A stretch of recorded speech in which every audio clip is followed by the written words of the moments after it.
Hey, everybody, welcome to another episode of Purple Insider. Matthew Coller here, and the Super Bowl matchup is set.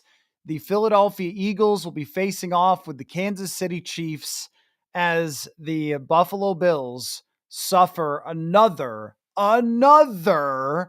devastating loss in the final moments against Kansas City. And I remember sitting in this exact spot a year ago talking about how the kicker had missed wide right and Kansas City was going to the Super Bowl, and how crushing and how difficult it must be for all of those Bills fans watching to have it happen again, where they came up short against Patrick Mahomes because of a heartbreaking one play it comes down to here or there. In that case, it was a kick. Before, it was the 13 seconds, which probably got brought up about 47 times on the broadcast.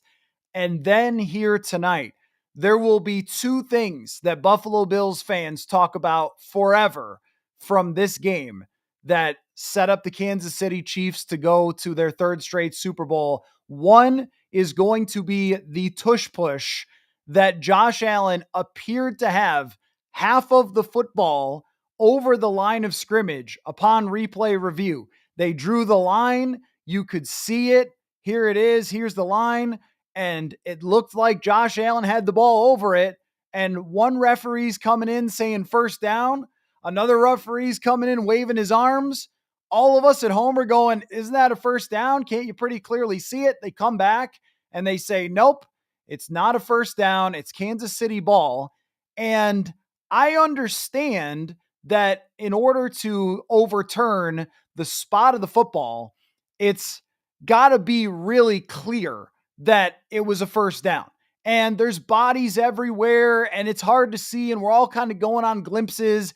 And the camera is maybe at a little bit of a tilted angle that could make it look farther ahead and so forth. And maybe this is the chip in the football conversation here. What would the chip have said about whether he got the first down or not? So it comes down to the referees spotting the football, which they really weren't a big part of this game. I didn't think for most of the game. There was a handful of penalties called for both sides, but that spot of the football ends up giving Kansas City the ball. They go score, take the lead, and Buffalo gets their one shot. And I thought sitting here that, okay, this is it. This is where Buffalo goes and they score a touchdown and they win the game, and on to the Super Bowl they go to play the Philadelphia Eagles. And Kansas City drew up the exact right pressure at the exact right time, which is what makes Steve Spagnuolo such a great defensive coordinator. Patrick Mahomes said after the game, hey, people make it about one player, but it's definitely not about one player. And it wasn't in that instance. It was Kansas City having a great pressure plan for a fourth down where they couldn't tush push and they had to throw the ball. And he drops back to throw, instant pressure. Allen just heaves it up, knowing there's no other answer here. And Dalton Kincaid will, for the rest of his life, be sick that he didn't bring that in, because Allen just heaved it up in the air. And Dalton Kincaid is trying to come back to the football. And this is a really, really difficult play if he would have been able to bring it in, because he's scrambling back to the ball and he's diving, but he's got both mitts out. He's got his arms there. If he just cradles the football, that is a first down. And it's very plausible the way that the Bills played offensively in the second half that they would have been going to the Super Bowl after that. They would have been able to wind some clock. And it's not a guarantee. A lot could have happened after that, but they would have been in the position to go to the Super Bowl. And instead, Kincaid was not able to bring it in. And he just has to be crushed, devastated. He now goes there with all the other names, with Tyler Bass missing the field goal last year. He goes with the Sean McDermott mistake in 13 seconds where they had the wrong coverage. And now Dalton Kincaid. And once again, Josh Allen, who played unbelievable football in this game, ends up walking off the field without a trip to the Super Bowl in his career, which just tells you how hard it is. And Ben, nice to see you, Ben. with the super chat. Really appreciate that, my friend. Says refs missing the call, simply inexcusable. That one is really hard because all of us at home, I think, would have voted if you did a vote of a random sampling of 10,000 people. Was that a first down or not? I think 9,000 people or more, if they're not Chiefs fans, would have said that that was a first down. It's really hard to figure out why they didn't respot it other than the standard for respotting the football. I've always known this from coaches' challenges all through the years. The standard for respotting the football basically has to be super crystal clear evidence that the football got farther than where they spotted it. And how we're still doing it this way, I don't know. Here's this camera angle kind of shows it. That camera angle kind of doesn't show it. And that's the best we can do for you, folks. That is always going to be difficult. But the Bills have so many regrets in this game. The fact that they were not able to convert some of those tush pushes. They were trying time and time again, going back to the same thing over and over again. On the last drive, what set them up for 4th and 5, James Cook was not in the game.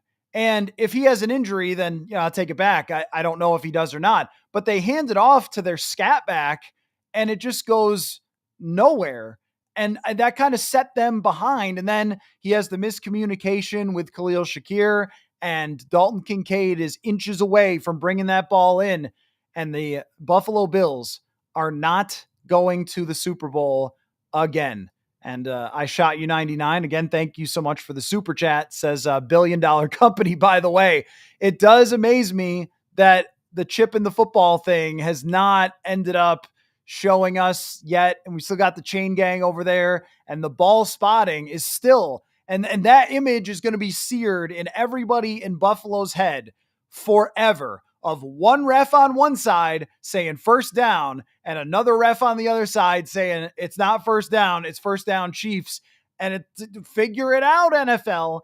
But anybody with a television, I think, would have voted that that was a first down. It ends up completely changing the game. Maybe if you're the conspiracy theorist who thinks they always want the Chiefs, that's your moment. But if you're the Bills, they had a lot of opportunities to get a key stop, and they didn't do it. And that is what it came down to, is the Chiefs played better offensively in this game. And a major part of it may have been the simple fact that the Bills had some injuries in the secondary. Their top corner goes out on like the 4th play of the game, and that made life more difficult. The other thing, too, that we saw, and I'll definitely get into Vikings takeaways from the two teams that are going to the Super Bowl, and we'll get to Eagles and Commanders and so forth, but I got to get the heart to stop racing here from what we just saw. The Chiefs were absolutely brilliant in those gotta have it type of moments, with misdirections, with the Mahomes run for a touchdown. At the end of the game, the Bills can still get the ball back with one stop, and they run a brilliant play where the running back is coming underneath. Everybody else is flooding the other side. They lose track of him. They get a first down. Kansas City and Andy Reid called this game majestically. The only thing I would have suggested is a fewer of the early down runs, but in the red zone, the play calls, the way that they had their underneath passing game designed, they only threw a handful of passes down the field, and that was something really noticeable from this game. Both quarterbacks were hugely impactful in the run game. They threw a lot of screens, a lot of quick throws, and it comes down to a play here or there, and Kansas City comes out on top. Max, also with the super chat. You guys are on fire tonight. Thank you so much. Poor Bills. What do you got to do to get over the hump? Also love the podcast. Thank you, Max. And that is the prevailing feeling. Now, you guys know this. You guys know exactly how this feels for the Minnesota Vikings. You've seen it many times before in the past, where you think it's your year and you get to the edge and you're not able to get over the hump. And I don't know how many just ever games compared to 98 and the Gary Anderson miss. But for Buffalo, the accumulation of these has now surpassed the Vikings in my mind, because they have this villain who they cannot beat. And every one of the games, it's not like they get blown out by the Chiefs. Every one of them is just this far away for the Bills. Every one of them for Buffalo is completely devastating. All of them are like Scott Norwood missing the kick in the Super Bowl. They're all that close. And that has got to be an unimaginable frustration and pain for Josh Allen, who is as great and freakish and clutch and incredible of a quarterback as we've ever seen. I mean, he is so dominant. There are times where they're blitzing him and he's getting hit and he's knocking guys off, or he's scrambling, or he's hitting throws down the field, or he's scoring a touchdown in the back of the end zone on 4th down where there is a keyhole to throw that football through and he fires it through for the touchdown. How can you play? And this is the hardest part for the Bills. How can you play any better at quarterback than Josh Allen has played in all of these matchups with Mahomes? But Mahomes gets a little bit more from his defense, ever so slightly. One more drive, one more call from the refs, one more incompletion, whatever it is from the Bills, one more pressure that works. And Josh Allen gets to be number 2 quarterback in the league, and, like a Dan Marino. Hey, it's nice that you were here, but you never really made it. He gets to live in that space. Josh Allen could not have been any better in these playoffs. And yet here he is, second fiddle once again to the Kansas City Chiefs. And I know you guys in the chat are talking about this, so I will too. Yes, I agree with you. This is the worst possible result. It is the worst possible result for Vikings fans. Well, I'll say this. It could be a very good game. It could be a very close game and one that goes down as a classic, as an actual football game. So there's that in the Super Bowl. And if you have no rooting interest and you don't put your heart and soul into who's playing in the Super Bowl, I'm sure a lot of you, after the way the Vikings went down, have sort of watched this with just, hey, entertain me, I don't care. But Jaden Daniels and Josh Allen would have been more entertaining. The Bills' first chance at it since the 90s would have been more compelling. And Josh Allen getting his shot, or a rookie in the Super Bowl. There were so many other options here other than the same old teams. And it's the same old teams. It's just 2 years ago that these teams faced off. It's 3 in a row for the Chiefs, which, them saying Chiefs Pete or whatever at the end was pretty cringy, I think. The whole broadcast had a lot of cringe to it, actually. But the Kansas City Chiefs facing off the Philadelphia Eagles is both two teams that completely deserve it. They do. And we'll talk about Philly and how good they were. And here's the reality. If the Vikings had beaten the Rams and went to Philly, they weren't winning that football game. I think we could say that for sure, that they were not winning that football game had the Vikings ended up going to Philly the way that team is playing. It is a really good matchup of football teams. You have the best quarterback of a generation and the best roster that has been built in the NFL for the entire year. Detroit had a case for it. They got hurt. Philadelphia is almost completely healthy. Their roster build, their drafting, their free agent acquisitions, their trades, their contract for Jalen Hurts that still gives them room to work, all that stuff. They deserve it. These two teams deserve it. The Kansas City Chiefs, they kind of threw the last game because it didn't matter. They were essentially a 15-1 football team, which has only happened a handful of times ever in NFL history. So you have to give it to them that these two teams are deserving. Kansas City, by ever so slight, outplayed the Buffalo Bills. They made one more play than the Bills did. The call is going to be talked about. I think it was a first down. I think most people think it was a first down. But at the end of the day, they outplayed the Bills. They deserve to be in the Super Bowl. But from the standpoint of it being totally compelling, it's not. It feels boring. It feels snoozy. It feels like Vegas at the beginning of the year made out the Super Bowl. You know, we talk so much about how the Vikings, kind of proved Vegas wrong and won 14 when they thought it was going to be 6. But I think if we go back and look at those Super Bowl odds, I'm guessing Kansas City was at the top and probably Philadelphia too. And that's where we're at with that kind of favorites matchup. There's no storyline that really pulls you in and makes you want to root for one team or the other. It's like, well, Mahomes being a 3-time Super Bowl champion is fine. And I know Vikings fans, as Matthew says in the comments, are not going to be rooting for the Eagles. I know that all you guys are for sure going to be against the Eagles in this one. At the same time, I think America has also grown very tired of seeing Patrick Mahomes and the Chiefs over and over again. And Buffalo just couldn't get it done. They were so close in this game. They're one more foot away. And look, if you're going to leave it to, they did not execute those tush pushes all that well. That's another thing. They failed the 2-point conversions. That's another one. Like, they had their chances and they didn't get key stops in the first half, especially. The only time they stopped Kansas City in the first half was when Kansas City stopped themselves. So there was that. They had a couple of shots at 2-point conversions that might have changed the game, and they failed on them. They had a chance on a 4th down where they get pressured and they have to hope someone makes a miracle catch for a 1st down, and they still would have had to come back again. So Kansas City, the whole world was talking about, hey, is it rigged for them and everything else? They outplayed Buffalo, and Philadelphia whooped Washington, absolutely whooped Washington. And maybe if there's one amendment to what I said about Philly and the Vikings not beating them, which I'm pretty sure is true, but it would have been the snow game. So maybe that would even things out. That evened things out with the Rams. So maybe it would have been a little bit different because not in the snow, Philly's pure talent really shined through against Washington.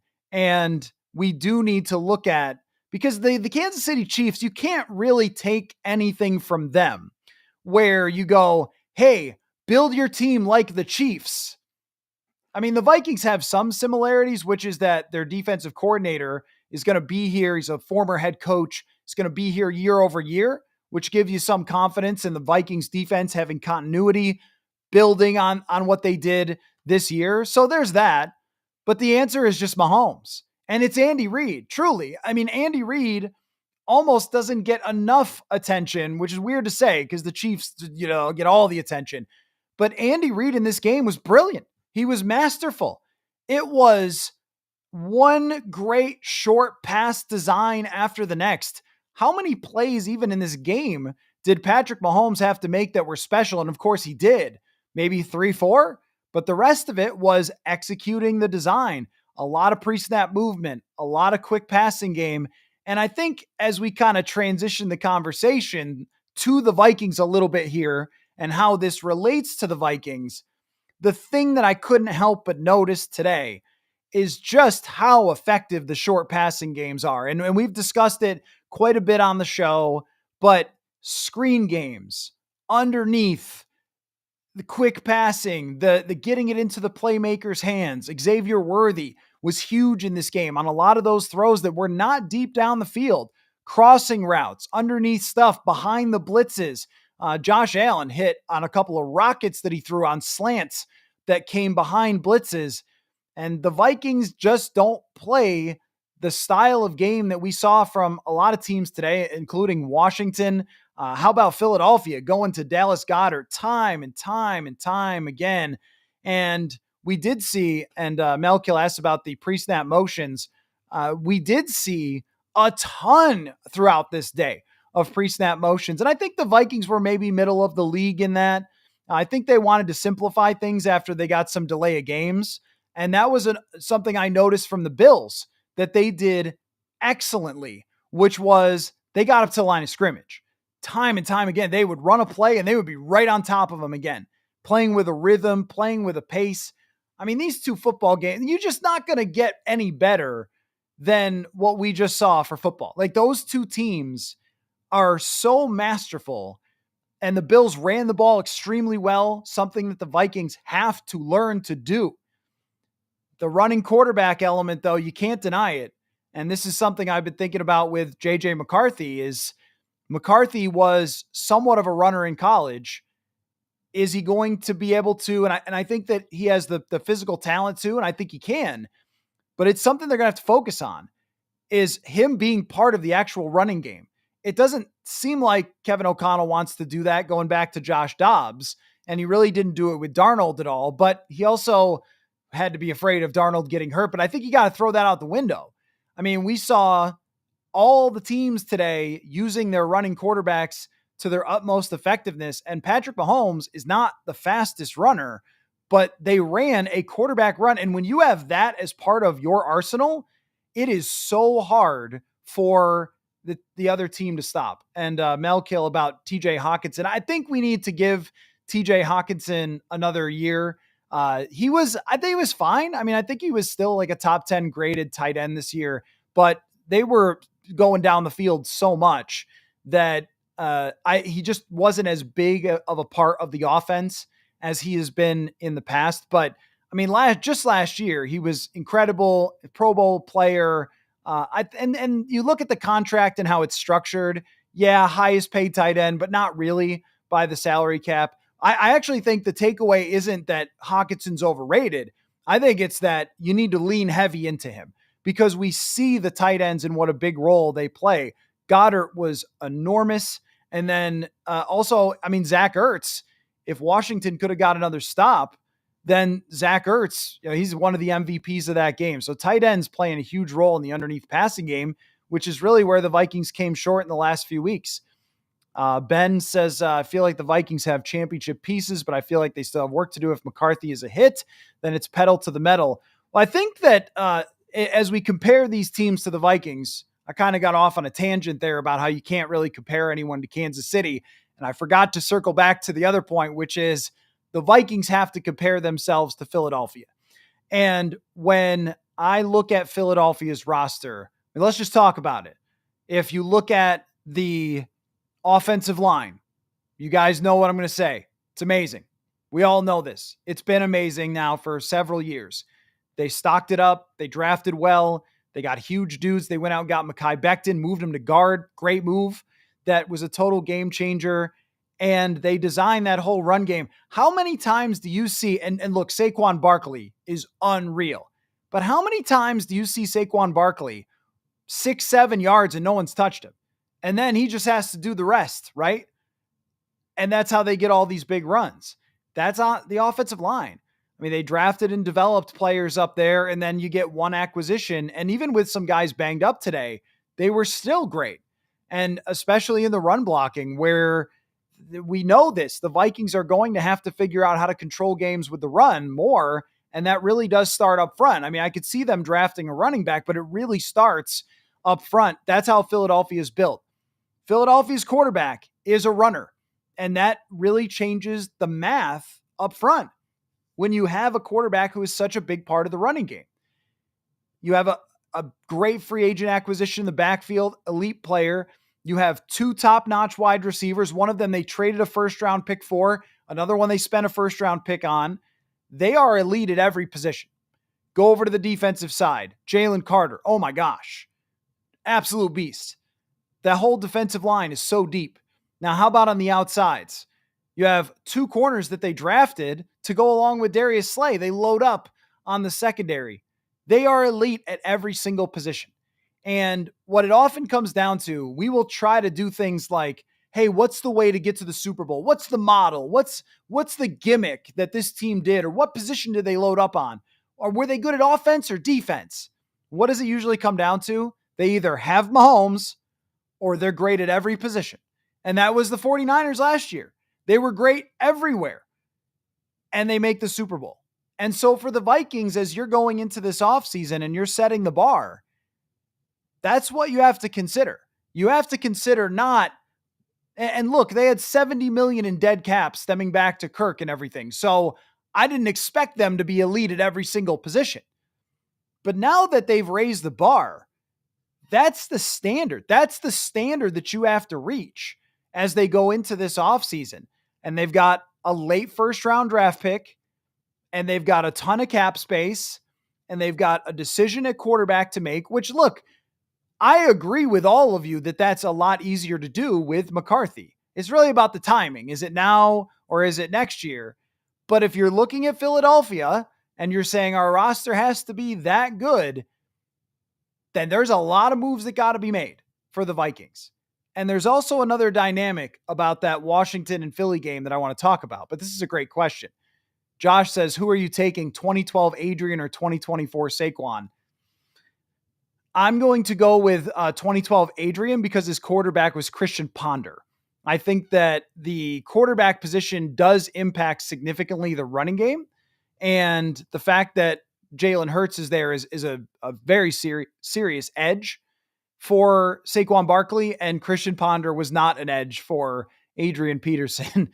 So I think Adrian would have, in this offense, done just as well or maybe even better. So I would go Adrian because everyone knew they were going to run every play. That's not like it is with Philadelphia, where you have to really balance both. But when we think about where the Vikings have to go when it comes to meeting up with Philadelphia, and David's saying that they had a cakewalk to the Super Bowl, and that's happened twice. I wouldn't call Washington a cakewalk, but the fact that they didn't play Detroit, I agree with you.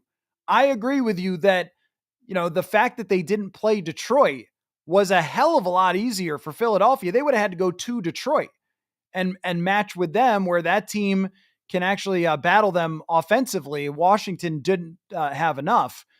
But the other aspect of the Vikings for next year is that they play Washington and Philadelphia, if I'm not mistaken. I think that's right. And what I saw from Washington is a team that's not quite ready. And they just got steamrolled. They had players injured on the interior. Their defense is not there yet. But they were close in that game. They hung in because their quarterback was awesome. And I think a lot of people, when we talk about the free agents, we just assume that the Vikings get their pick of the litter and they can go into free agency and just get all of them. Hey, you're a good team. Everyone likes O'Connell. Everyone wants to come here, and that's true. A lot of free agents do want to come here. But when you look at a team like Washington with Jaden Daniels, top free agents, and they've got the rookie quarterback contract advantage too, people are going to want to go there. Free agents are going to want to go there. So I think that a new dynamic was born in this playoffs, that Jaden Daniels is the real deal. He handled that game. I mean, look, if they play any defense at all, they're right in it. He handled that game spectacularly. He didn't turn the ball over. He kept the offense moving. He made plays with his legs. I mean, Washington is now going forward a team to beat in the NFC, that they're going to be back year in and year out, and they're going to spend. And they've got good coaching. And now that all the coaching spots are filled up except for New Orleans? I mean, if they don't hire Cliff Kingsbury, they're going to run back their staff as well in Washington, D.C. So the biggest development from this playoffs is not that Philly and Kansas City are in the Super Bowl again. Obviously they are. But it's that Washington is now very much the real deal. They need to build up their defense. They need to get some receivers. They need to not fumble the ball 3 times, which that was very frustrating, just in the fact that fumbles ended up playing such a big role in this playoffs. And earlier this year, I wrote about the peanut punch and talked with Harrison Smith about it. And he had said that he was never taught that growing up, and it was only in the last few years that it was taught. And now I see it everywhere, changing playoff games. And you're like, man, Washington, hang on to the football, my guys. But aside from that, like, Washington now is going to be able to go into free agency. They now have a big time billionaire who knows what he's doing. Magic Johnson is somehow there. They've got Magic Johnson at quarterback. They have a lot of pieces to work with. They need a few receivers. They need some defensive guys. There will be a lot of competition in free agency. We're going to make our lists. I'm making my lists of different free agents, but the Vikings will not have that handed to them in free agency like they kind of did last year with Van Ginkel, Grenard, and Blake Cashman. Those were 3 day one guys that they were able to bring in. And maybe it does ramp up the urgency. Now, I think it doesn't, because they can make cap flexibility into the future if they need to. They can restructure deals. they can schedule contracts to get bigger into the next year if they did decide to play Sam Darnold next season. But I think that if you're the person who has really been banging the table about the cap space, then I think that you're probably making the point, how are you going to compete with the Philadelphia Eagles and Washington if you're not the number one spender in free agency? And then, the elephant in the room here is the draft capital, where Philadelphia is going to be able to work in the future around Jalen Hurts continually because they have a lot of these young players. And so the Vikings are going to have to develop them. But from the draft, this next draft, they have 4 picks. And if they trade Darnold, then maybe they can get something recouped from that, a second rounder from another team. Maybe it's Tennessee's early second round pick or something. That would be a great haul for them. But they're going to have to land or develop players that are really toward the top of the league. I would say that I did notice today, was it Nolan Smith is the guy from Georgia who had a breakout year after doing nothing last year, was a really young player, a little bit undersized, kind of reminded me of Dallas Turner. But I think that that's what we're talking about now is what's the difference? So these teams had the same number of wins, but the Philly team that I just watched was a lot better than the Vikings this year. The one that we just saw blow the doors off of Washington. And the difference really comes down to the way they run the football. It's not even remotely close to what the Vikings do. That can't just get kind of better. It's got to get way better. And it used to be in years past, I would make fun of the people who were like, you got to run the football in the playoffs. Well, okay, Kansas City didn't really do it today. But I mean, Buffalo's right there. They ran it well. Philly ran it well. Washington was not able to and had to put it all on the shoulders of Jaden Daniels. Philly essentially ran themselves into the Super Bowl. Kind of buying that narrative a little bit more now. But the Vikings do have the weapons. They do have, similarly, the receivers, the tight end, the offensive tackles. When we talk about the Vikings offensive line, sometimes we talk about it as if it's just like this pile of nothing, but they do have 2 of the best offensive linemen in the league in Brian O'Neill and Christian Darrisaw coming back, rebuilding the center of this line in a serious manner. I think that that's the main takeaway for me of Philly being in the Super Bowl is, okay, Vikings, for the first time in a long time, be serious about the offensive line and the running back. Because since Kevin O'Connell's taken over, I mean, he maybe couldn't have projected the downfall of Dalvin Cook in the second half of 2022. But aside from that, they have been unserious about the running back position the last 2 years. A 5th round draft pick in Ty Chandler, Alexander Madison, and this year, I mean, a good investment in Aaron Jones. But then Aaron Jones's backup coming out of training camp is Ty Chandler, who they couldn't stand the sight of. And then they have to go out and get Cam Akers, who did fine and did a really good job, but is just not a difference maker.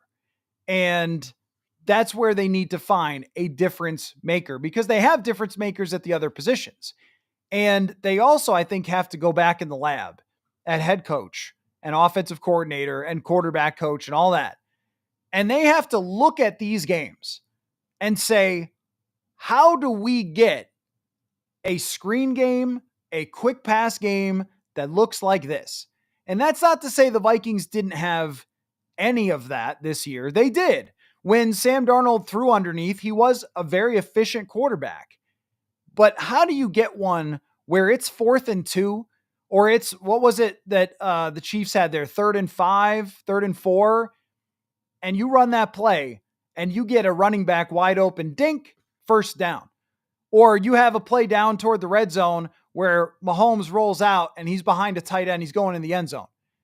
They make it look easy on a lot of those gotta have it downs where the Vikings constantly made it look hard. That's part of it. And the other part too is in one of the biggest moments, and I know Allen eventually scored a touchdown, but they tried to throw a fade pass, which was absolutely wild to me. And they did it against Trent McDuffie. The Kansas City Chiefs have really built a good secondary, and the Vikings, at the cornerback position piecemealed it last year, and they had to because of the cap space, but they really just patched it together. They've got now Cooper DeJean, they've got Quinyon Mitchell, they've got Darius Slay.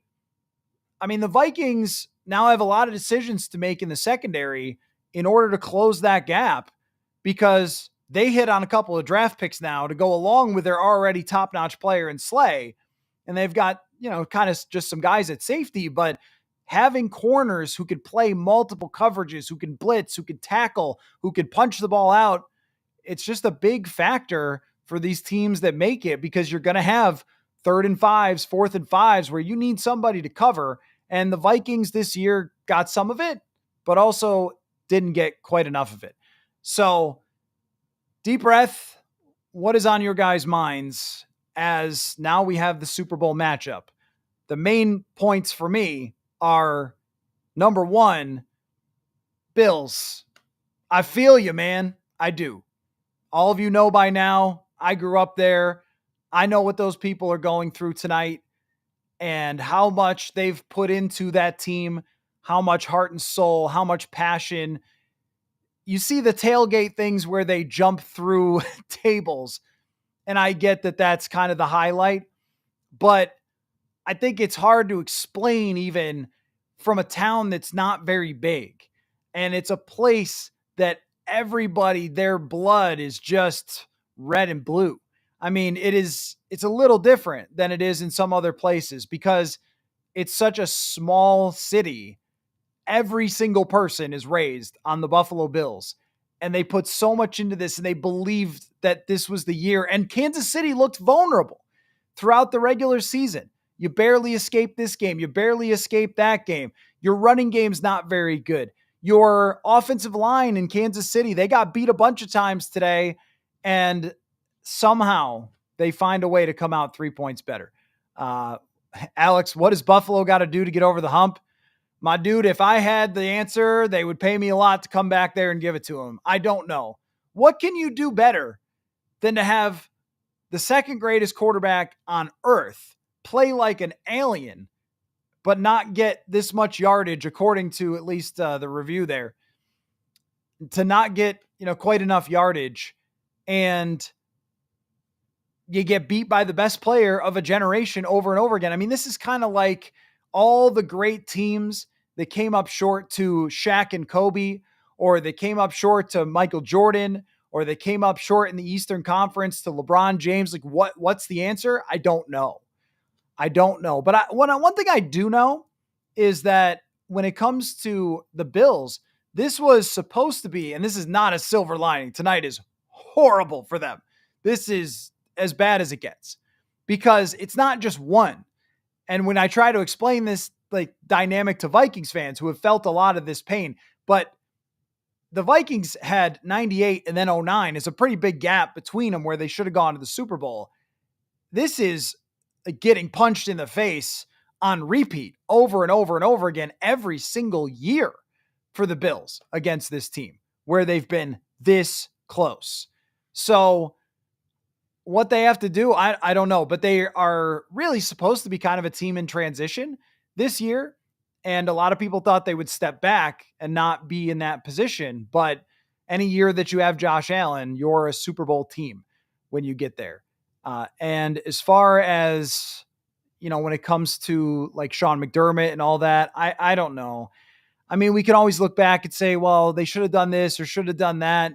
But when has Mahomes not done this to everybody? He just does this to everybody. And Andy Reid does this to everybody. Andy Reid pulls out everything and anything that he can find in these big situations. So I don't have the answer. I think that the only answer is that you just keep going in the same direction every year and try to get a little bit better and then hope like Mahomes actually gets hurt one time. I mean, that's like the best you could do, right? Was it the season, or maybe not? I guess it was the season after, because there was the year that Brady got hurt, and then the season after Peyton Manning found a way to win it, because I think Brady lost to the Ravens in 09, and that's when Manning got over the hump. Is that right? Do I have that right? No, it was 06. 09 was, 09 was Breeze. 06.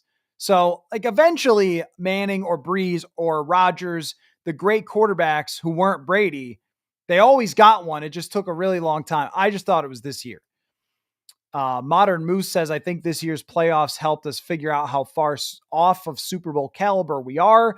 We kind of had a dreamy season, so this was our wake up call for next year. So I agree with this, Moose, but I also think too that one thing they need to be very honest with themselves about when they're assessing this whole thing is that, they played the AFC South and they got all the wins kind of for free against the AFC South. Next year, they're going to play the AFC North. That means the Ravens and the Steelers. We'll see what the Browns are. They'll probably be harder. I mean, that's not going to be easy to play the AFC North. And then they're going to play teams like Washington and Philly. I mean, it's going to be a really, and then the NFC North as well. It's going to be a really, really difficult schedule for the Vikings next year. And I know I'm looking way down into the future, but I mean, my goodness, like they're going to be playing a much tougher schedule than they had this year, where they got just free wins against the Jags, the Titans. These teams fired their coaches. They're awful. They're the armpits of the NFL, and the Vikings beat them. And in some of those games, they didn't play that good. Indianapolis, but you get those wins. I'm not saying it didn't count or it wasn't real, but it was assisted by that. Also, they got a lot of game winning drives and everything else, of course they did. So Leonard says, in retrospect, would you trade the 11 pick in Jefferson for the second pick in Jaden Daniels? If you tell me right now that Jaden Daniels, if we're doing this right now, looks like that, then you would trade almost any player in the league for him. That's not a quarterback. That's just the fact of the matter. Now, the reality is, of course, that when you go back now and do it, we know that Jaden Daniels is this good and that he's going to be a franchise quarterback for a long time. We did not know that, nor would Washington have done it, by the way. If I was Washington, I wouldn't do it. I wouldn't trade out of the number 2 pick, picking a quarterback for that. But yeah, I mean, that's the thing. That really, I think, describes how absolutely fantastic Jaden Daniels is and where they're at going forward. So, boy, I mean, I think that your point, Moose, is something that I have been thinking about just during the playoffs, is how winning 14 games this year, it felt like suddenly you need to do it now because it's not going to get easier. And then when we get to the end of it and we see the teams in the Super Bowl, it's like, yeah, it's not going to get easier. It's not going to get easier. And I can't help but think about how there were no pocket quarterbacks. They need to make sure they use every bit of McCarthy's athleticism. They cannot treat him when they scheme like Kirk Cousins, because sometimes it felt like that with Darnold. Like they never really used him in the running game at all.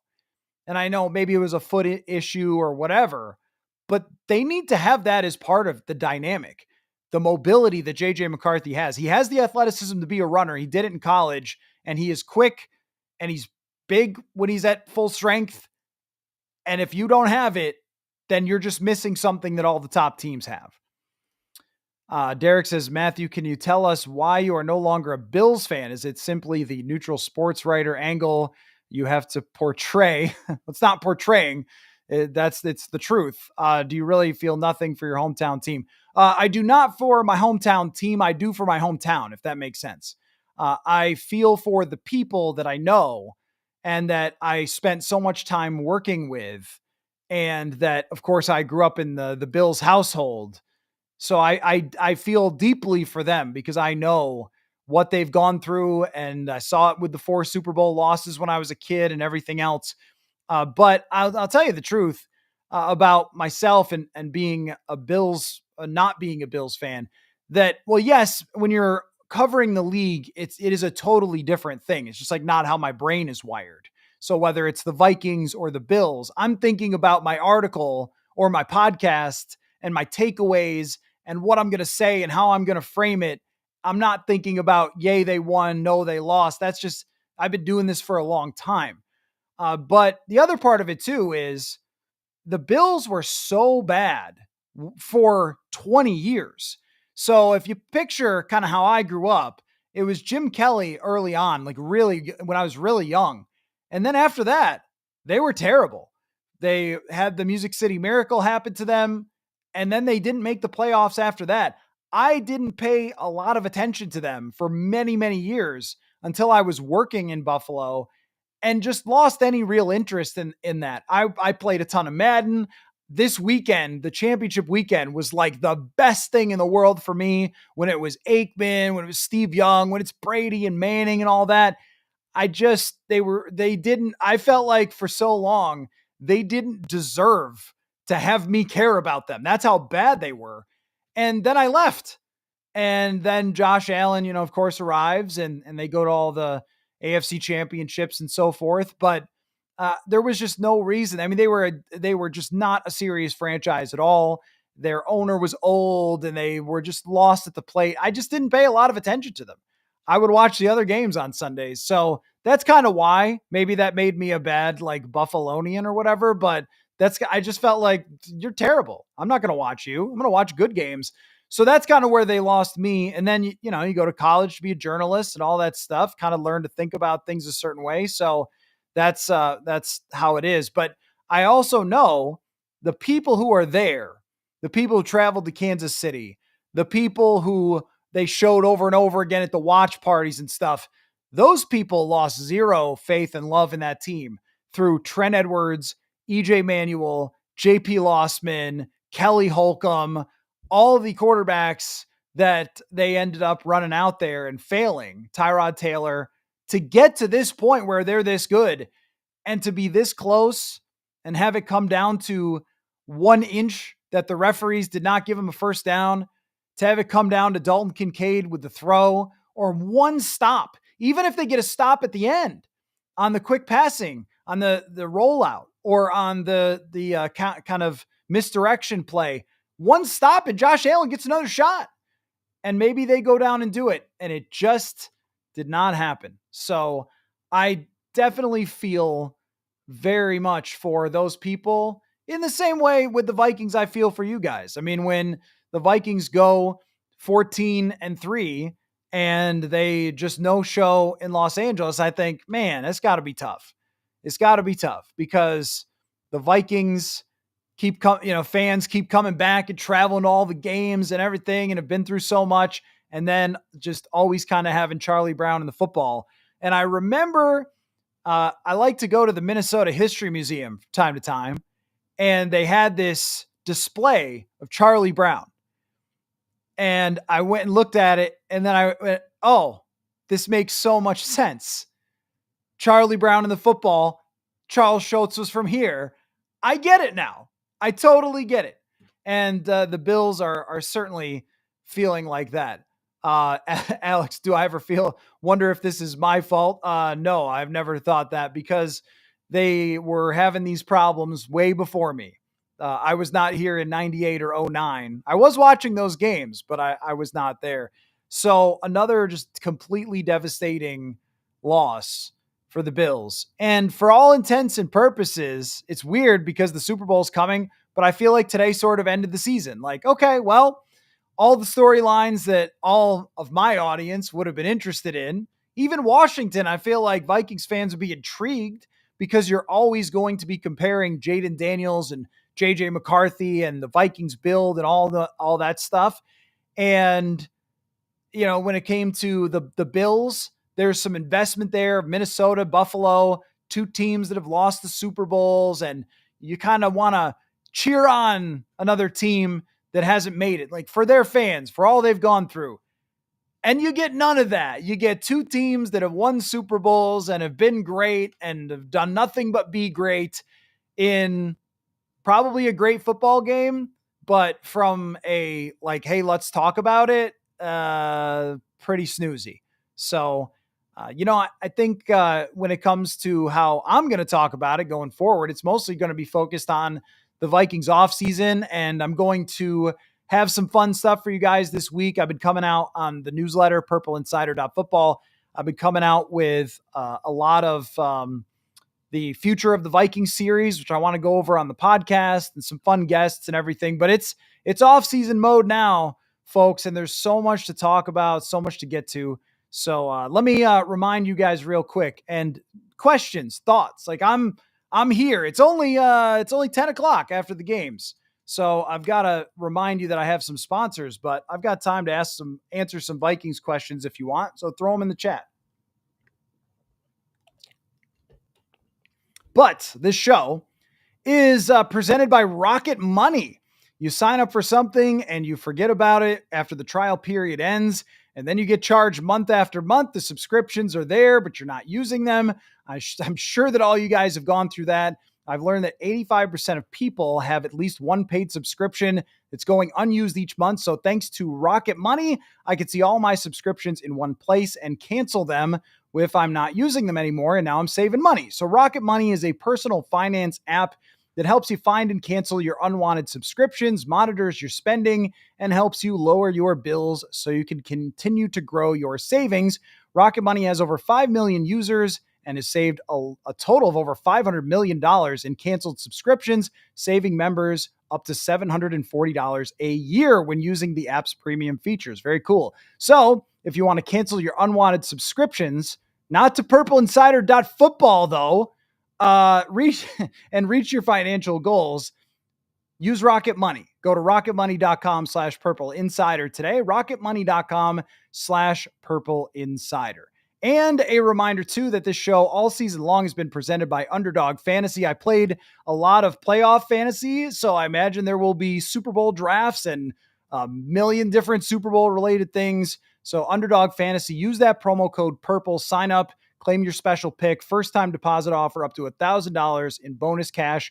Must be 18 years or older. Terms apply. Concerned with your play, call 1-800-GAMBLER or visit ncpgambling.com. They have added a fun layer to the show this year, so use the promo code PURPLE. It's a good time to sign up, and if you want to try to make baseball interesting, good luck, but maybe Underdog Fantasy is a great way to do it. So Max, new camera. Yes, got a new camera. You would be amazed how much I accomplish the minute the season is done, and I'm not going to TCO Performance Center every day anymore, and I'm mostly just, around the house. I've driven the wife bananas over the last few days. I've been moving stuff around. I got a new chair, spinny chair, put together that, new camera, get a little new lighting going on. I've been all over the place. I've been a supernova over the last few days because I'm just not used to having the time. I'm used to traveling to Seattle or whatever. Skol Vikings, do we think we get new guards and a new center next year? At this moment, I am projecting 3 new linemen. Yeah. If they cut Garrett Bradbury, then they'll earn, I think, maybe $3.5 million on the salary cap. They would have to eat a little bit of dead money. But the thing about Garrett Bradbury is I think that in a different spot, in a different system, Garrett Bradbury at this point in his career would be very good. And the last 2 years, he had improved in pass protection. But this year, they threw down the field a lot more than they did with Kirk. And if that's how they want to play with McCarthy, they can. And I'll bang the drum for that screen game continually to use it more often and be more effective with it. And out of the backfield, throwing the ball to the running backs is just so effective. But if you're going to drop back in the shotgun 35 times a game, and you're going to have Justin Jefferson running 30 yards down the field, hunting explosives time and time again, you just can't have him as your center. I think he's an NFL player. I think in an outside zone system, he would be good. He's a tremendous leader, and he's gotten a lot more blame than he deserves over the years. That's my opinion of Garrett Bradbury. I think he's a good player, but I don't think he's fit for what they did this year. That's just a lot to ask. And so I think they do. I have felt like it's a better plan to get 3 new interior linemen that are somewhere in the range of 8 to 10 million rather than paying one guy 20 something million. And I'm not so sold entirely that Trey Smith is even going to leave Kansas City after they went to the Super Bowl again. I personally would not leave Mahomes if I was there. So, but even Tevin Jenkins, like, are guys going to get overpaid because there's so much desperation to have a good interior line? Mekhi Becton is another one. I think three solid to above average players in the middle who are road graders, run blockers. I know they need to be good in pass protection, but big people who can move people is very important, as we saw in today's game. Modern Moose, I've heard a rather large amount of complacent scuttle from folks hoping Kwesi takes it easy this offseason, which I majorly disagree with. I want to see Kwesi go crazy and ramp up the moves. Well, Mr. Modern Moose, for this show's purposes, I personally love doing emergency podcasts, so I can't disagree with your angle there. As far as complacent and not doing anything, this next year is actually the year that they were really planning for. That's the irony of going 14-3 and then getting your ass kicked in the playoffs, is that the Vikings front office was actually planning this whole time for 2025. And if you go back to last offseason, we were talking about, like, hey, they're in a transition year. Let's just see what happens. They got a bridge quarterback. They have 71 in dead cap. They've got some players, but they don't have enough. So, hey, let's just see what happens. And we'll go from there. But, like, be patient this season. Then they win 14 games and we go, why didn't you win the Super Bowl? Which is fair, because you get to 14, you should be more competitive than they were. But the point being, they've planned to go crazy at this point. Now, you don't want to pay people who don't deserve it, but that was the idea. That is why they have gotten to the point where they have all this cap space to be able to use. That's even a major part of my point, is if they really felt that they needed to bring back Darnold, they can, because they have so much space. And if they don't, they have an ungodly amount of space to be able to go and sign free agents. So this is the year that you go crazy and you try to emulate what you did last year in free agency. So Skol Vikings, would you trade Addison like Judd suggested? Well, Ken, good to hear you won on Underdog, $300. Nice.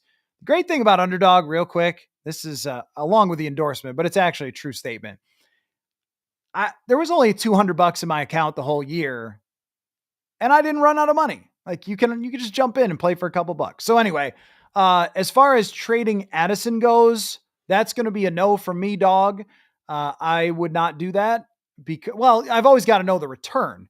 Someone's giving you the first overall pick, then yes, I would. And I'm not saying that's the bar. It's just everyone's got a price. Like Breaking Bad, Walter White says, no, I want this apartment. And they're like, well, this is kind of one we just show to people. And he's like, here's a bunch of money. I want this apartment. Well, it would go the same way with Jordan Addison. And he is going to face a suspension next year, more likely than not. And that's not a lock, but that's possible. But I think Addison really proved to be a very good wide receiver this year for the second straight season. And when he's sort of revolving around the sun that is Justin Jefferson, he's the right guy to do it. I mean, he's good beating man-to-man coverage. He never faces a double team. I mean, he is a deep threat. He should be more of an underneath threat than they use him, in my opinion, because he is shifty and he's quick and crafty with the football in his hands. I just think they need to get the ball into his hands faster more often.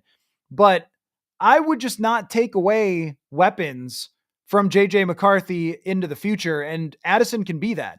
So Addison's going to have, as a first-round draft pick, he is under team control for at least 3 more years because there's the franchise tag. So you get, or I'm sorry, not the franchise tag, the 5th-year option. So they got the 5th-year option. And he's on his rookie contract for 2 more seasons. Well, that lines up with, if JJ McCarthy takes over, then you have a number 2 wide receiver that would demand $18 to $20 million in free agency for almost nothing. You need to have that advantage at wide receiver. And if they're going to trade him away, you better tell me what they're getting. Because if you're just saying, well, draft another player, I don't know about that. I think it's really important to have a number 2 wide receiver that's that good. Laura says, are you a Vikings fan then? I am a fan of no team. I cover the Minnesota Vikings objectively as a reporter, which, if you don't know the Purple Insider story, I moved here in 2016 when I was hired by 1500 ESPN, the ESPN radio affiliate, to cover the Vikings. Did so until the pandemic. They shut down the radio station. I started this. You guys have supported it. It's been incredible, but it doesn't change the way I do the job. And I've even had this conversation with players who have asked me, like, are you guys fans of the team or no? I can't imagine trying to do my job while also spending the emotional energy that you guys spend every week. Like, there's no way. I'd run out of gas in like 2 weeks with the amount. I mean, you guys live and die with every quarter, every week. I would not be able to do that. So, and also, I think that you come to me in part because it is an objective opinion. It's not an emotional reaction and so forth. And I told the player who asked me about this, I told him, like, if I was a fan, I would come into the locker room yelling at you for missing a block or something. Like, come on, man, I can't be doing that. So, no, I hope for your guys' sake that someday it happens. But I won't jump up and down in the press box. If they win the Super Bowl, I'll be like, all right, headed to the locker room. Got to set up the post-game podcast. Here we go. And it'll be fun. I had fun with 14 wins this year. It's not that I don't have fun with you guys when they win. It's just, I'm not rooting for it. I'm going to be here one way or another. I was here when they won 7. I was here when they won 14. So that's how it is. Drew says, where do I bet for my Philly pick for the Super Bowl? Yeah, I don't bet on games. I'm willing to put $3 down on the fantasy team on underdog, but I do not bet on games. So I don't know where to bet that, but I tend to agree with you. Yeah, that Philadelphia should win the Super Bowl. But who's betting against Mahomes? Jonathan, thoughts on Rouse being used at guard next year? I don't love it. I think that Rouse can be moved to guard because we see this all the time now. And I think it's going to be a trend where tackles get moved to guard a lot more often because the pass protection is just traditional sized guards are getting steamrolled. And so I think a lot of teams are trying to get bigger guys in there to counteract the quickness of the defensive tackles and the power of guys like Vita Vea. That's why Mekhi Becton, I would have never thought he could be a guard. He's a guard and he's in the Super Bowl. So I like the idea. Rouse is a mountain of a guy. He's unbelievably intelligent. I did a story on him last year, and his grandfather, who had won an NCAA championship with a game-winning basket. And just sitting down with him, I was like, okay, this is one of the smartest people I've ever had a conversation with in my life. So he's really bright, and I think he's got a toughness aspect to him. I think he's a good pass blocker. I just would not rely on that. Like, what I'd like to see from Rouse is a development path, but he could be a guard for them. If you sign another guard who's a good player to a 1-year contract and develop Rouse as a young guy, that might be an option for the future. So he's not going to play left tackle, and he's probably not going to play right tackle because those positions are locked in. So if he's a good player, which I think he is, he needs to be somewhere. Brian, do you think the Vikings tag Darnold or let him walk? Right now, Brian, I'm rolling with percentages because I truly don't know. I am leaning toward JJ McCarthy will be the starter next year for what I think will happen. And I also don't think people should be as upset or terrified of the other option happening because they could still spend in free agency the same way they did this year. They just have to, set up the contracts differently. But I am leaning about 60-40 or maybe even a little bit more depending on what happens. But we're going to find out early in March when the Vikings make a decision on franchise tagging Darnold, because if they tag him and someone wants to trade for him, that will happen quickly. If they do not tag him, then he's just going to become a free agent and then it's over right there. So I think that we'll know in pretty early March, and they'll have to have by March 15th or whenever free agency opens, they'll have to know how much cap space they have to work with. So we'll have our answer in March. And I would lean toward that. They're going to just say, hey, JJ, it's your time. Like, why wait around for the future? Here we go. But I can't get inside Kevin O'Connell's head. And if he told me, and we'll see, I'm going to the combine, I'm going to the owners meeting, so I'll be there. And we'll watch them play coy with the quarterback position. But if he said to me, hey, I'm going with JJ because I think he's ready, then I'd be like, hey, right call. You know better than any of us. The only reason I've opened the door still for potentially Darnold coming back is if he thinks that McCarthy's not ready to handle this. Maybe after seeing Daniels do it, he thinks he is. Maybe after seeing the attrition that is the playoffs, he thinks he isn't. I really don't know. Or looking at the schedule for next year, I really don't know. So let's see. Q Iller. This at least assures that the Bills remain 0-4 with us at the bottom. I wouldn't want that, man. If I were, I saw that from a few Vikings fans who were saying, oh, like, hey, I mean, come on, like, we don't want them to win. We want them to be 0-4. It's like, oh, God, you don't want that. You want teams off that list. You don't want more championships for Philly or for Kansas City. You want new teams to win, and then maybe it gives you more hope, I guess.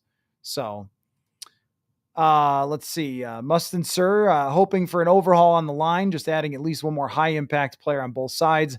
I doubt that that's Kwesi's Moneyball strategy. Do you think Kwesi's played Moneyball? Because I don't. I truly don't. I don't know like what he's done that would suggest that. I mean, the Moneyball theory in the NFL has often been trade down in the draft. He did it once, it didn't work, and he didn't go back to it. The Moneyball theory would be to not sign top free agents in the first day and to wait and try to sign more guys that were less money. He didn't do that.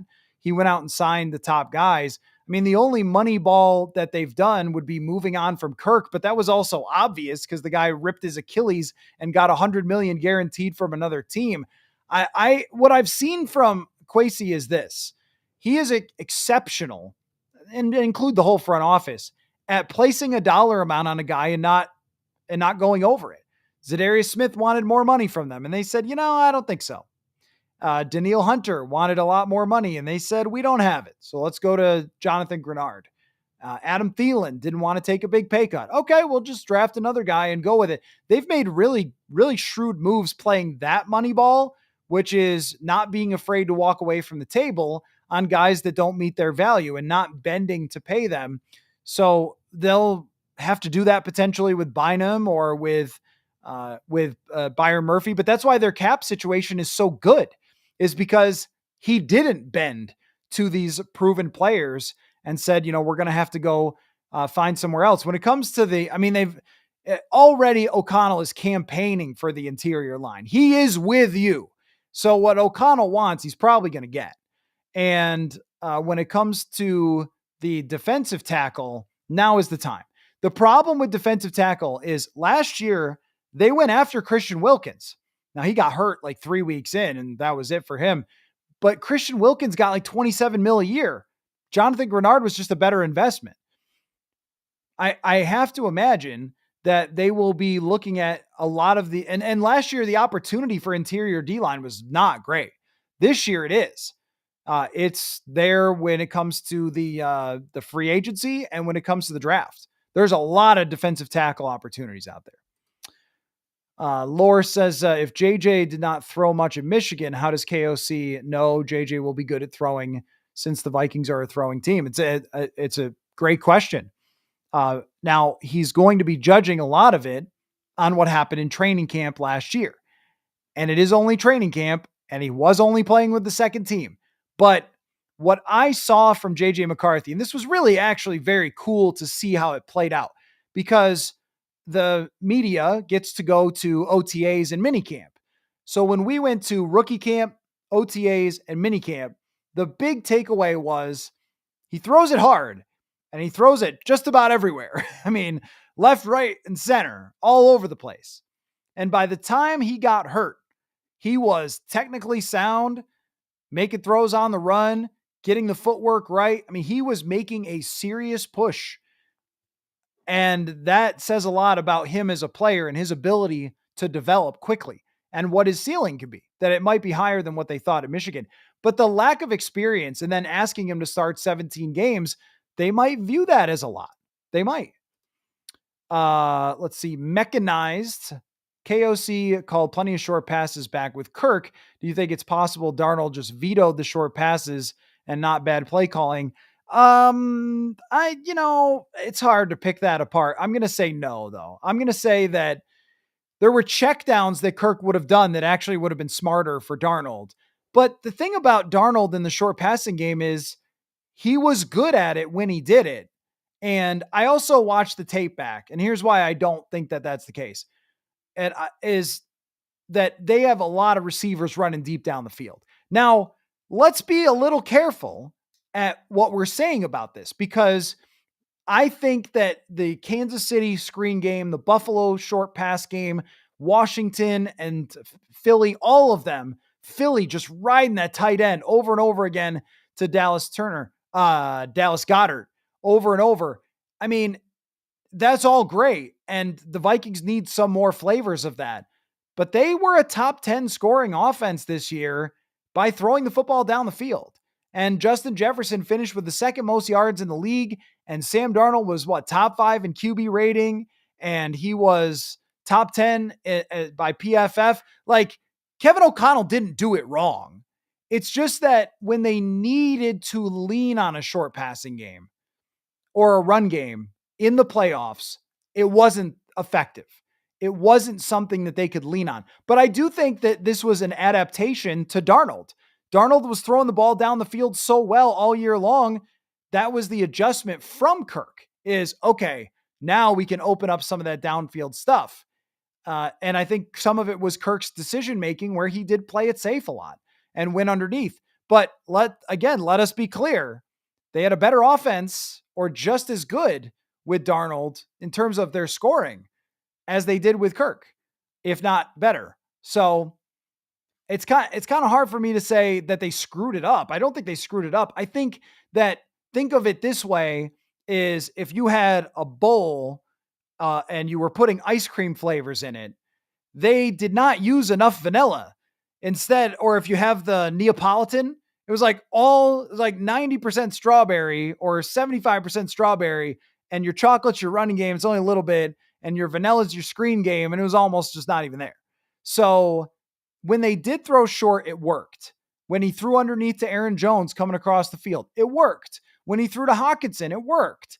But it wasn't something that they could counter a great pass rush with consistently for a whole game very often. So it's a nuanced thing. Let's see. Yeah, this is a great point from Ken. Jordan Phillips picking up a guard and walking him back into Mahomes is kind of where it's at right now. When it comes, I mean, that's the league right now with the status of defensive tackles versus guards. Guards getting killed. Like, look at the PFF grades. This is really fascinating. Look at the PFF grades from 7 years ago and look at them now. There were 30 guards that graded well as pass protectors in 2017, 2016. Right now, there might be 8. I mean, guys are just getting crushed. That's how it is with so many teams putting the major focus on the interior rush. Even Jalen Hurts, the run game got blown up by Frankie Louvu a couple times when it wasn't that comical, him jumping over the line. But all that sort of stuff. I mean, the guards are getting crushed, and you have to have answers for that. Skol Viking says Cooper Kupp, wide receiver 3. Is he going to get cut, traded?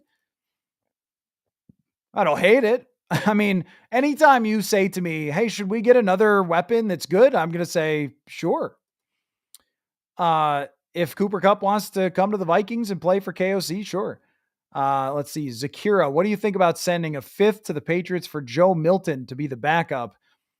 I think Joe Milton played one game at the end of the season that was sort of hilarious more than it was an indication that he's like a real prospect.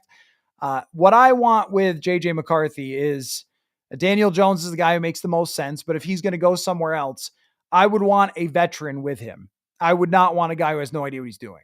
I want somebody who's been out there on the field playing. I mean, Nick Mullins is great for this, but I would want someone who could actually start the season if they had to, because look, McCarthy had a season-ending injury. You got to have somebody who's going to be able to play if he gets hurt again. And maybe that's Jones, or maybe that's Mac Jones or somebody. I mean, it's got to be somebody who's played before as the backup. Andy Dalton might be an answer to this. I wouldn't want it to be Joe Milton. And I kind of don't really, he's fun. And if it was Madden, I would get him and I would develop him and make him great. I don't really think that there's starting potential there, and I also don't think that the Patriots will give him away. If you draft a quarterback and he does anything, then, they're going to like him. David says, I think Kwesi is further along in the current day and age free agency and salary cap management than where we are currently philosophically offensively, as was clearly evident in these playoff games. I guess I don't entirely follow. I think that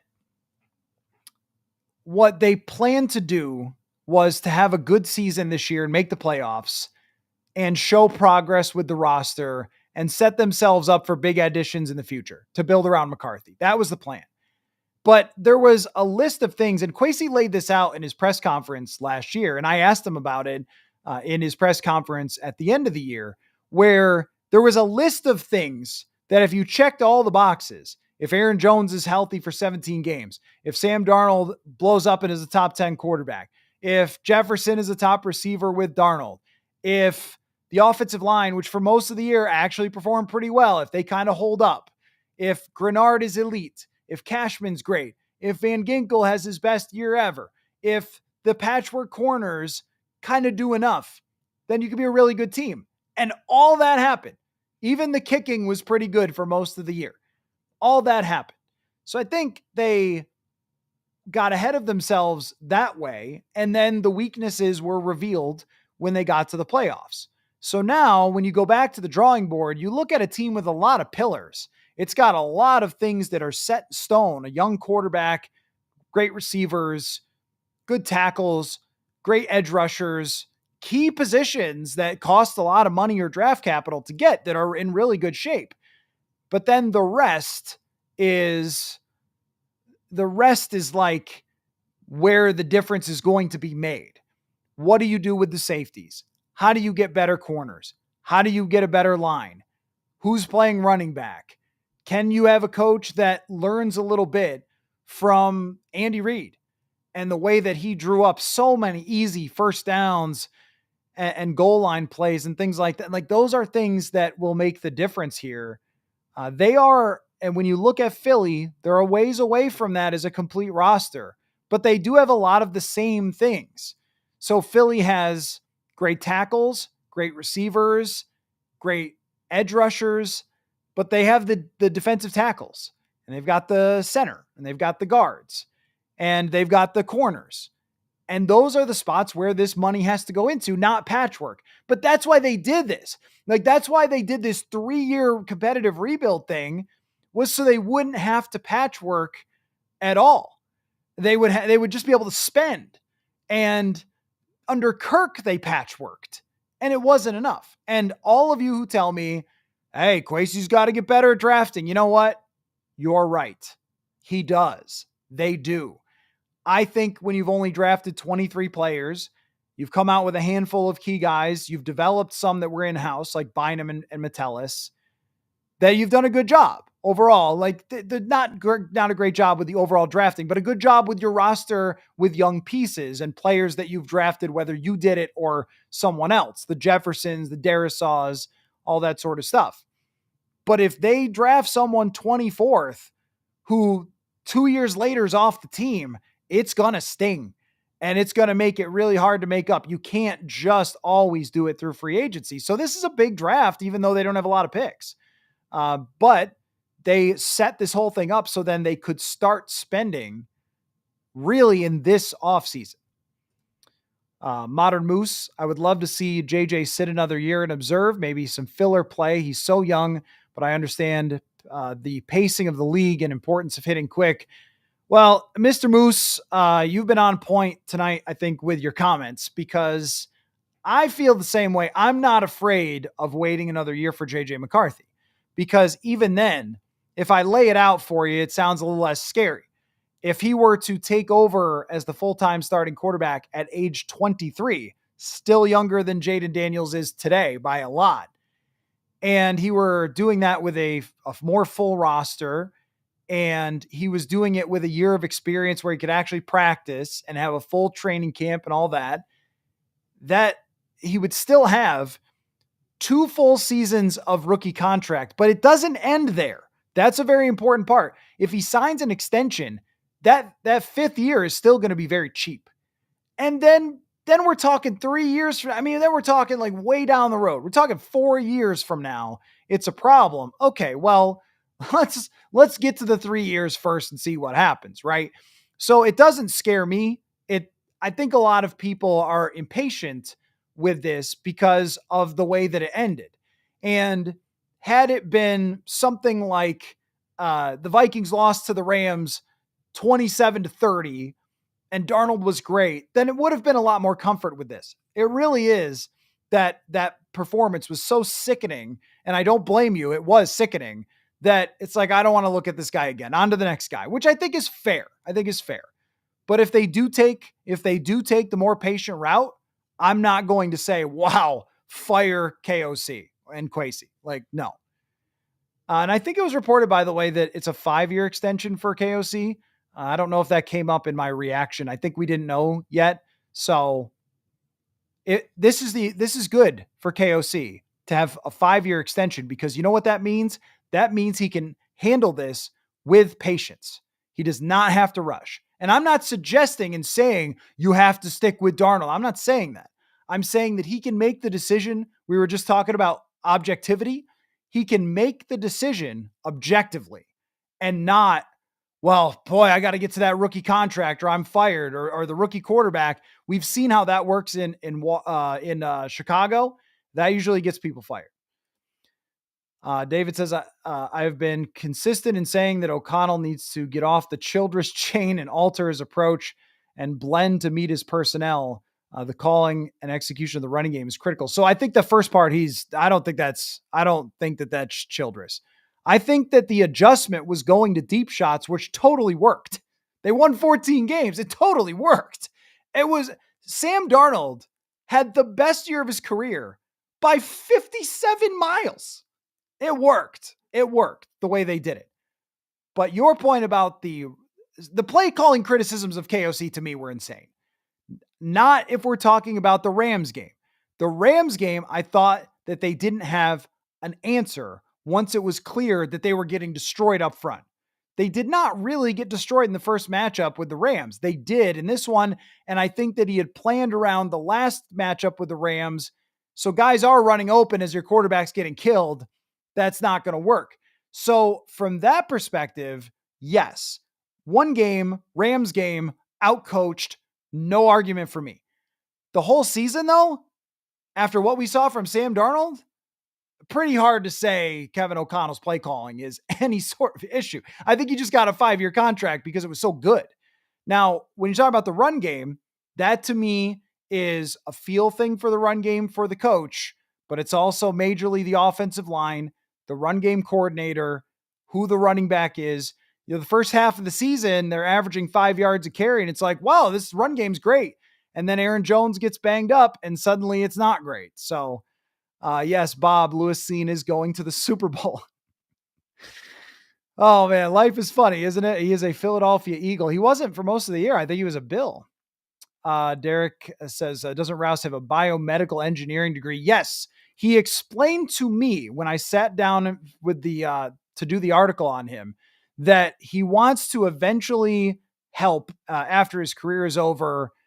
I believe it was to create organs that are artificial as opposed to transplants, that you can build organs in a lab to just give people transplants.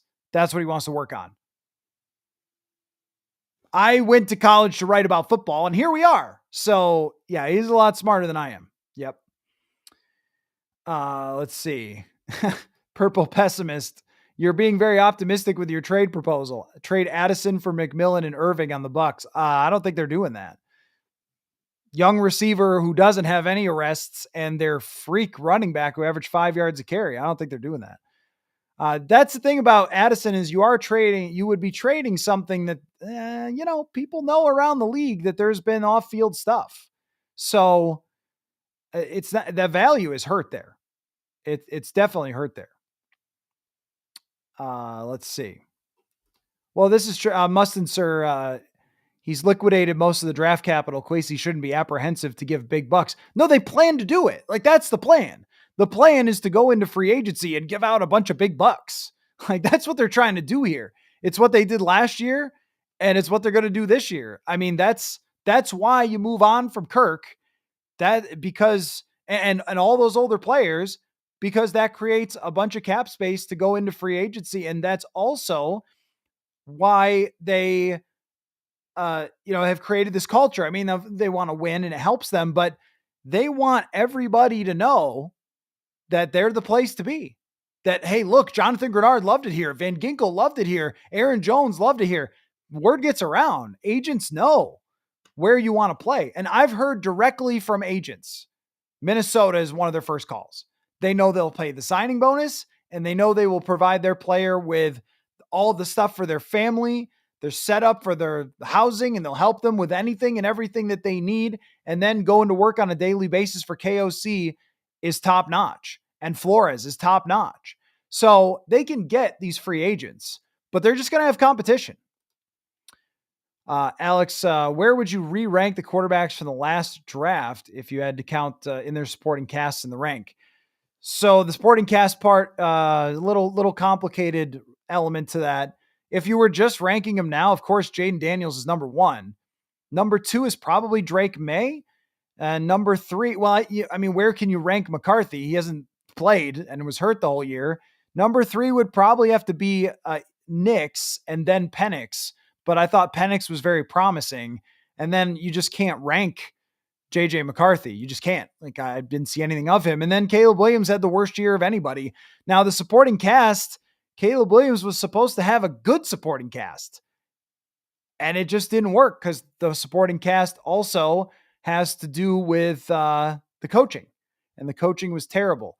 So if we're ranking them right now of how it went after their first year, then yeah, I mean, if it's how it went, Drake May was not number 2, but I thought he was very promising in his performance with a horrible supporting cast. So I would still have him number 2 behind Daniels.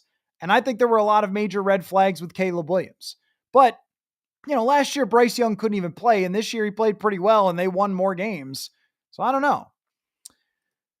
Alex, why hasn't Kwesi's extension gotten done yet? It's a good question. The fact that Schefter reported it's on the way makes me believe that the organization texted Schefter and said it's on the way. I would guess. So I'm assuming that comes out next week. I mean, usually teams don't drop bombshells on Championship Sunday. The league likes to have the space. So, and not that it's a bombshell, but it would be like a news release. So maybe next week. I think if we get weeks separated, then we will start asking, is there something happening there? And what's the power dynamic? And, whatever. It's going to take weeks for me to think that. If we get to the combine and he doesn't have an extension, okay, like what's going on here? And we'll ask him, but I don't think we're going to get there. Mardi Gras, interior offensive line, running back position, and develop a short passing game. I agree with all that. The running back position, there's a good number of interior offensive linemen in free agency. So I think like that should be fine. They should be able to go out and spend some money there for the first time. That's really been the issue. Why is it so bad? They don't spend money there. They tried a draft pick, didn't work. You're just up a creek.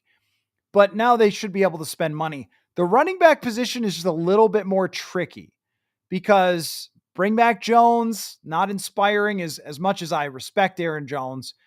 Rico Dowdle is the only real guy. Do you cobble it together? Do you draft a running back? I think drafted running backs can come in quicker, but if the guy's not good, then you're in trouble. Ken says, how about the high number of fourth downs that were played in the game tonight? I loved it. Ken, I got to tell you something, man. Little tear came to my eye, rolled down my cheek, and it had Dan Campbell's face in the tear, and it dripped off of me. And I thought about all the times over the years that people like myself grew up playing Madden, going for fourth downs. I did a story. Well, look, I did a whole book on analytics and football and the analytics movement. And it's not all about fourth downs, of course, but that's part of it, is part of the movement. And to see that the math had showed time and time and time again that going for fourth downs as opposed to punting the ball away was a better idea. And now seeing it in the flesh come to fruition, it's a good feeling. It's a good feeling because you think, all right, okay, I wasn't a crazy person with the research that I did and the interviews and all the smart math people. They had it right, and now it's working. But it did change the game when the Bills didn't get one. So, Laura, another a good comment here. I wonder how Justin is feeling having so many different quarterbacks. I know he said it's not going to affect the way he plays, but it's hard not to have consistency. I know, and I was thinking that same thing as they were going through the season with him and Darnold getting on the same page. And look, after they won their 14th game and destroyed Green Bay, I thought you can't take Darnold away from Jefferson now. Not the way they're playing now. I think a lot of us thought that, right? After the way he played against Green Bay. So the fact that it fell apart so badly in the playoffs, I mean, there's a big sample there of Justin Jefferson catching a lot of beauties from Sam Darnold. You can't weigh that a lot as far as their decision making. They have to go with what they planned on going with. But if you're Jefferson, yeah, I mean, you're really, really hoping and really banking on JJ McCarthy better be that guy that's going to be with him long term. So let's see. Mike says, if you went from Andy Dalton and let, I assume you mean Darnold and Jones walk and get a comp pick. What would I say? What would I say to that? Yeah. As opposed to what would I sad to that? That's probably like a Freudian typo. But Andy Dalton being the backup with JJ McCarthy, if McCarthy's ready to go, then do it. And yeah, I mean, the Jones comp pick is probably going to be like a 6th rounder. It's not going to be something special. And as far as Darnold goes, you're probably looking to trade him if you can find somebody that's going to be a partner. But I don't see how there wouldn't be one. I don't see how the Raiders or the Steelers or somebody would not want to try to upgrade the Titans at quarterbacks. I mean, maybe Cam Ward is the top draft pick in Tennessee. I just don't know.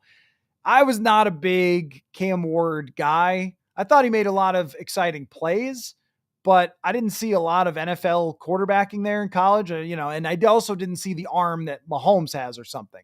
He was a lot of fun as a college watch, but I didn't see him as a number 1 draft pick. So if you're Tennessee and you spent all that money last offseason for Pollard and for DeAndre Hopkins and all that, I know Hopkins isn't there, but they were trying to win and it didn't happen, that they might be a team that would do that.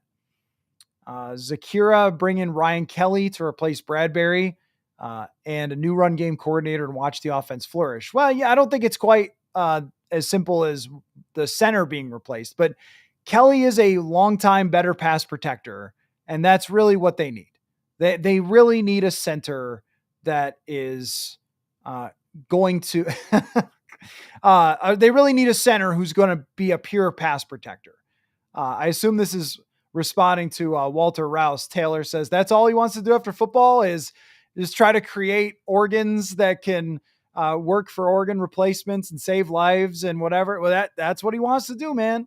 That's Walter Rouse. Let me tell you something about NFL locker rooms. There's probably in every NFL locker room a handful of guys who have no idea what they're doing and aren't that sharp.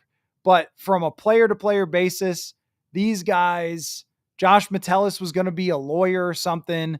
Cam Bynum went to Cal.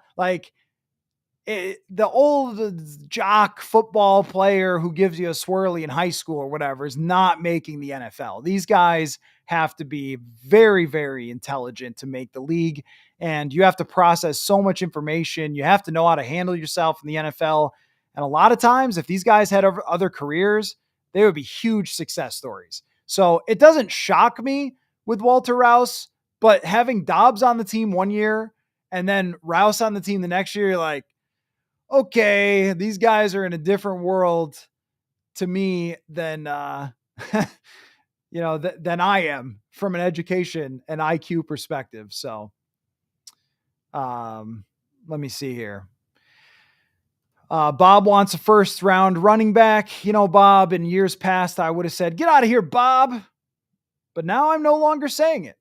after the way that the running backs have played such a big role in the passing game, short passing game, pass protection. My goodness. And the fact that you can lean on a running game when the other team's beating you in the pass rush, it's just not crazy. And Uper guy makes the same case as trying to draft a running back in the first round would help the offense. AP was a game changer. So was Dalvin Cook. I know we have a lot of holes, but look at what Gibbs did for the Lions. I think the thing about running back when you draft one is if you can, or even free agency, if you can give that guy everything else, then it is crazy hard to stop. And this is historically Thurman Thomas, Emmitt Smith. Like there's not too many running backs throughout the history that, okay, that guy's the whole offense. Good luck. No, it usually doesn't work that way. It usually works like Marshall Faulk or Saquon Barkley, who to me is like Marshall Faulk, or Christian McCaffrey. If you've got everything else, the scheme, the line, the receivers, the passing game, and then that guy, it's very hard to stop. And the Vikings have most of that. Let's see. I think pronounced Troken. Should we target a running back in free agency or the draft? Which are your leading candidates? So in the draft, I think Genty's going to be gone fairly high, but Omarion Hampton is intriguing to me, and Caleb Johnson of Iowa.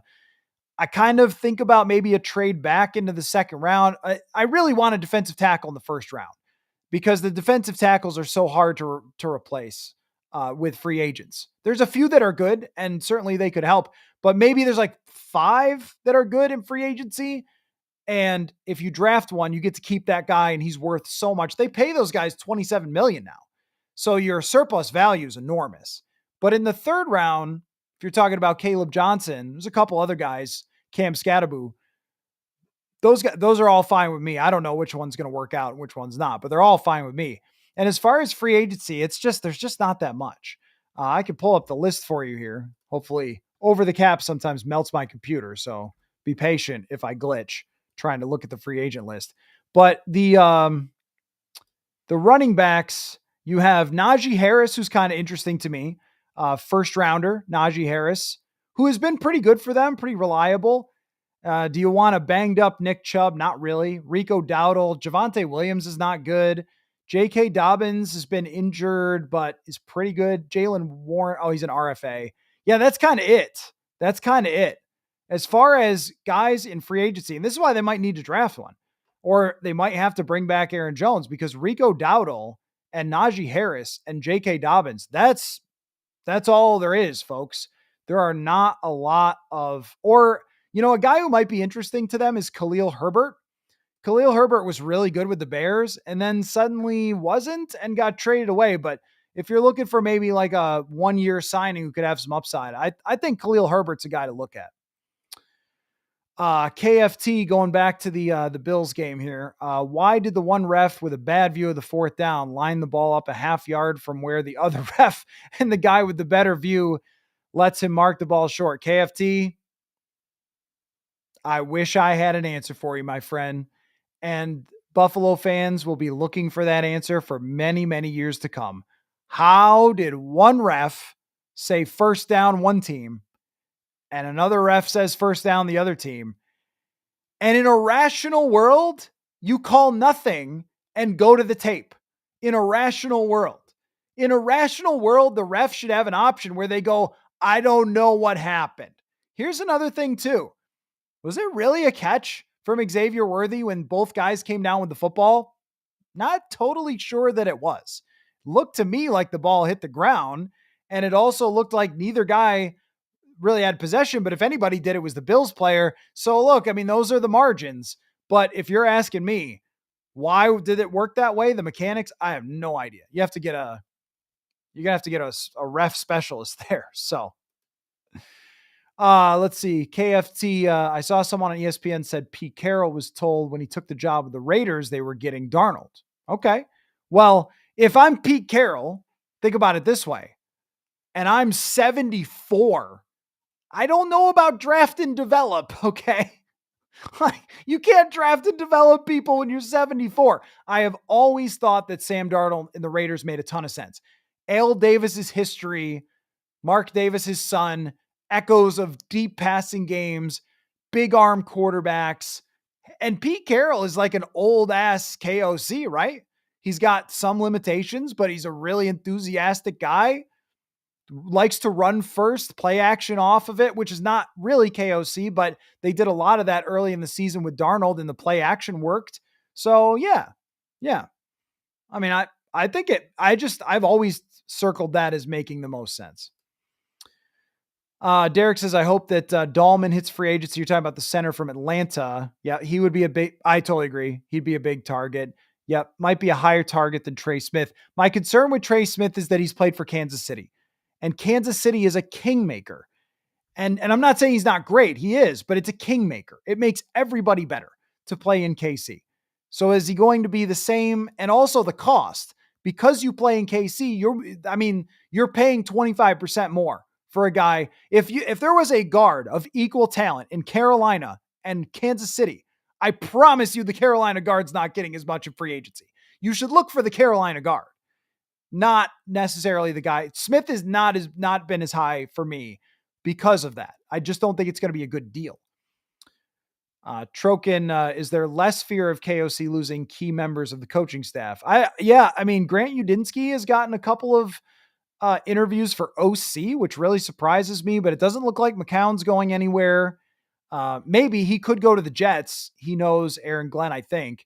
But aside from that, Flores is very, very likely staying, if not 100% now. And McCardle, Wes Phillips. Yeah, it looks like everybody in the staff is going to be here except for maybe one person. So Zakira trade back in the first and grab defensive tackle Harmon. I haven't done all my research on defensive tackles yet. I did run across. Is he the guy from Oregon? Let's see. We need interior pass rush. Totally agree. Grab Jaden Blue in the third, fastest running back in the draft. I like it. I like that plan. Top-notch defensive tackle and a running back in the mid-round, but don't wait till the end because the middle still is pretty good. But the end of the draft, that's going to be tough. Let's see. Anyway, well, let me see here. I see more of you people are frustrated with the Super Bowl matchup. I know what are you going to do? I would have liked it to be a little bit different, but what are you going to do?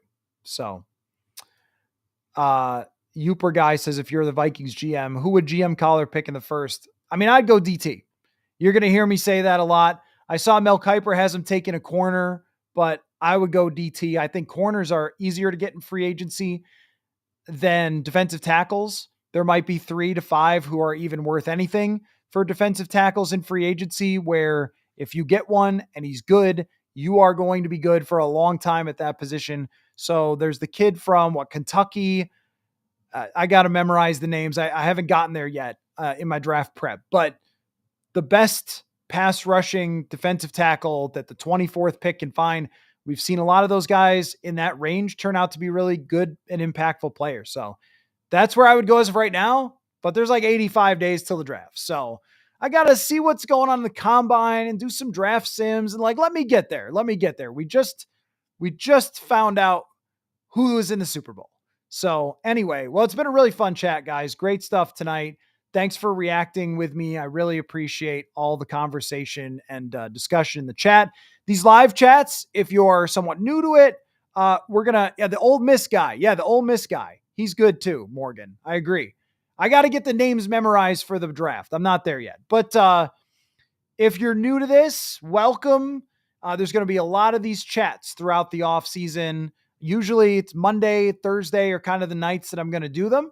And it ends up being all you guys. If you can't watch live or jump into the chat, send me an email at Matthew Coller. I got a thing at the bottom of the screen that I can show. Where is it? Hold on. There it is. Email Matthew Coller at Gmail, tweet me at Matthew Coller, or sign up for the newsletter, purpleinsider.football. Again, I've got the Future of the Vikings series every single day, including tomorrow's defensive line. But I've already done quarterback, running back, wide receiver, and offensive line, purpleinsider.football.